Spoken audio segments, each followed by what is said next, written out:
किसान साथियों, आज के इस वीडियो में हम बात करने वाले हैं कि फरवरी के महीना में अभी आप कौन कौन सी सब्जी को लगा सकते हैं, कौन कौन सी सब्जी की खेती आप कर सकते हैं जिससे आपका उत्पादन आपको बहुत ही अच्छा खासा मिल सकता है और साथ ही साथ जो मंडी का रिस्पांस होता है, मंडी का भाव होता है, आपको अच्छा मिल सकता है। इसके बारे में हम बात करने वाले हैं। अगर आप लोग इस चैनल पर पहली बार आए हैं तो इस चैनल को सब्सक्राइब करें और बेल आइकन को जरूर दबाएं। खेती से जुड़ी जो भी जानकारी आपको मिलती रहेगी।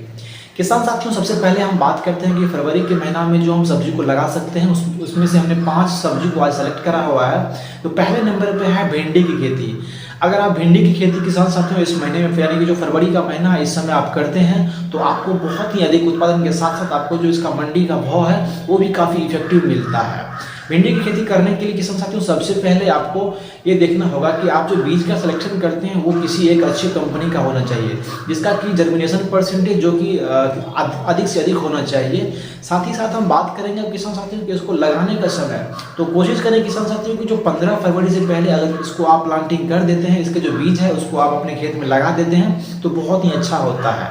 बीज को लगाने के लिए सबसे पहले किसान साथियों आपको जो इसके बीज है उसको आपको कम से कम 7 से 8 घंटा पानी में भिगोना चाहिए और भिगोने के बाद ही आपको इसके प्लॉट में लगाना चाहिए। इससे क्या होता है कि जो जर्मिनेशन होता है बहुत ही जल्दी होता है और जर्मिनेशन परसेंटेज भी ज़्यादा से ज़्यादा हो जाता है। अगर हम बात करते हैं किसान साथियों इसको लगाने के बाद आपको पहला तुराई कितने दिन में मिल सकता है, तो पहला तुराई के लिए कम से कम किसान साथियों आपको 40 से 45 दिन का समय लगता है जिसमें आप पहला तुराई कर सकते हैं और तुराई कर आपको आप मंडी में सेल कर सकते हैं, आपको बहुत ही अधिक रेट मिल जाएगा। इसके बाद हम बात करते हैं किसान साथियों कि इससे आपको उत्पादन कितना मिलने वाला प्रति एकड़ के हिसाब से, तो कम 250 से 300 क्विंटल प्रति एकड़ के हिसाब से इससे आप उत्पादन ले सकते हैं जो कि काफ़ी ज़्यादा होता है और कम समय में आपको अधिक मुनाफा होता है, तो इसलिए आप भिंडी की भी खेती कर सकते हैं। किसान साथियों अब हम बात करते हैं दूसरे नंबर पर आप करेला की खेती कर सकते हैं। जी हाँ, अगर इस समय आप किसान साथियों फरवरी के महीना में करेला की खेती करते हैं और वो भी 15 फरवरी से पहले अगर आप करेला को अपने प्लॉट में लगा देते हैं, करेला की बीज को अपने प्लॉट में लगा देते हैं तो बहुत ही परफेक्ट समय होता है करेला की खेती के लिए। इस समय आप इसको कम खर्च में खेती कर सकते हैं क्योंकि जो फरवरी और मार्च का महीना होता है इस महीने में जो बारिश का संभावना होता है बहुत ही कम होता है, ना के बराबर होता है। तो बिना तार बांस और बिना मचान के आप खेती कर सकते हैं जिसमें कि आपका खर्च बहुत ही कम लगता है। और दूसरा बात है किसान साथियों कि जब भी आप बीज का सिलेक्शन करते हैं तो किसी एक अच्छे ब्रांड कंपनी का सिलेक्शन करें ताकि उससे क्या होता है कि उसका जो प्रोडक्शन होता है वो काफ़ी ज़्यादा होता है और उस वैरायटी में क्या होता है कि जो बीमारी का असर होता है, बीमारी का आवागमन होता है वो बहुत ही कम होता है, ना के बराबर होता है।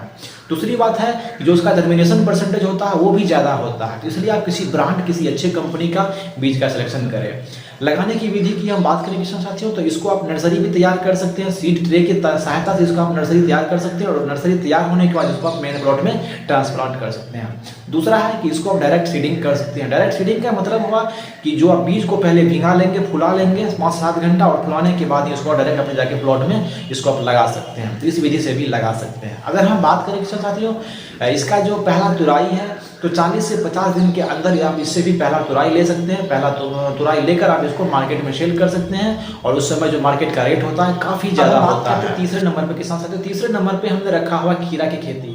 अगर आप फरवरी के महीना में खीरा की खेती करते हैं किसान साथियों तो आपको बहुत ही अधिक पैदावार देखने के लिए मिलता है और कम लागत में भी इसका खेती आप आराम से कर सकते हैं। सबसे पहले हम बात करते हैं किसान साथियों खीरा खेती लगाने के लिए जो परफेक्ट समय कौन सा होता है, तो अगर हम बात करें फरवरी महीना में तो कोशिश करें किसान साथियों कि आप 15 से 20 फरवरी से पहले आप खीरा के जो प्लांटिंग होता है उसको कर देंगे। खेत को पूरे अच्छे तरीके से तैयार करने के बाद ही इसको आप खेत में डायरेक्ट सीडिंग कर सकते हैं। इसका आपको नर्सरी तैयार करने की कोई ज़रूरत नहीं है, डायरेक्ट इसको आप बीज को मतलब 2 से 3 घंटा भिगोकर इसको आप मेन प्लॉट में लगा सकते हैं। अगर हम बात करें किसान साथियों इसका जो बीज का सिलेक्शन है तो एक अच्छे कंपनी, एक ब्रांड कंपनी के बीज का सिलेक्शन करें। उससे आपको क्या होता है जो जर्मिनेशन परसेंटेज होता है वो काफ़ी ज़्यादा होता है और जो प्रोडक्शन होता है वो काफ़ी अच्छा होता है।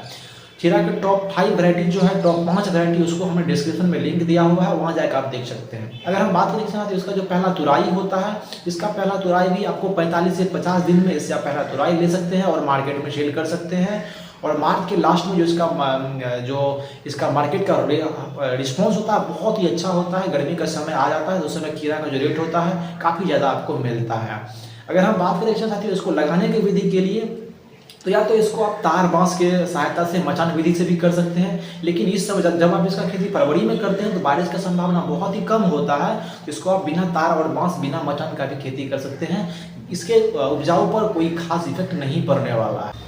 किसान साथियों, अब हम बात करते हैं चौथे नंबर पे हमने रखा हुआ है मिर्च की खेती। मिर्च की खेती करने के लिए सबसे पहले आपको बीज का सिलेक्शन बहुत ही जरूरी होता है। अच्छे कंपनी का आपको बीज का सिलेक्शन करना चाहिए, जिसका कि जर्मिनेशन परसेंटेज होता है वो आपको देखना चाहिए, जिसका अधिक हो उसका ही सिलेक्शन करें। इसके लिए सबसे पहले आपको जब भी मार्केट से बीज लाते हैं किसान साथियों, तो आपको मिर्च की खेती करने से पहले आपको इसका नर्सरी तैयार करना होता है। नर्सरी तैयार करने के लिए या तो आप सीड ट्रे का इस्तेमाल कर सकते हैं या फिर आप छोटे से छोटे प्लॉट का इस्तेमाल कर सकते हैं। जब आपका पौधा नर्सरी पूरे तरीके से तैयार हो जाता है तो उस समय इसको आपको ट्रांसप्लांट करना चाहिए। लेकिन ट्रांसप्लांट करने से पहले जिस भी प्लॉट में इसको आप लगा रहे हैं उस प्लॉट को आपको अच्छे से तैयार करना चाहिए। अच्छे से जो भी फर्टिलाइजर दे रहे हैं, गोबर खाद दे रहे हैं, उसको आप अच्छे से देकर तैयार कर लेते हैं, जिसमें कि पौधा का ग्रोथ अच्छा हो सके और आपका जो प्रोडक्शन है वो अच्छा से अच्छा मिल सके। इसका अगर हम बात करें किसान साथियों कि जो इसका पहला तुराई होता है मिर्च का, आपको 60 से 65 दिन में पहला तुराई देखने के लिए मिलता है और इसको आप तुराई कर मार्केट में सेल कर सकते हैं, या फिर इसको आप तोड़कर सुखाकर इसको आप फिर बाद में भी